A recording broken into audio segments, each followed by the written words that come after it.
дорожке выступает под номером 7 Эдуард Манасян, Кабардино-Балкарская республика. И по правой дорожке под номером 12 Евгений Фролов.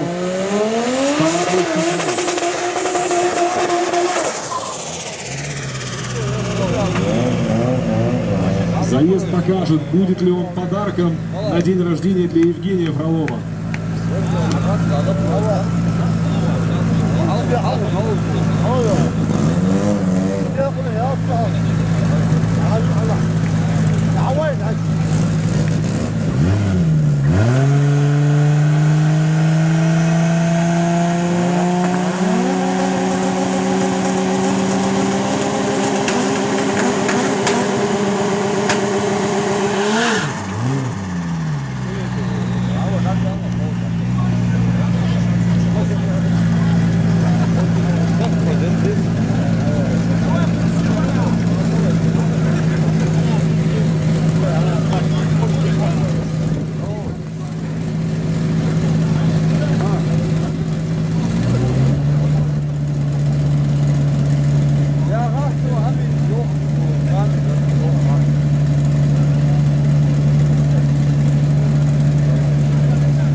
Итак, лучшее время в этом заезде показал участник под номером 7, левая дорожка. Его время 10,876.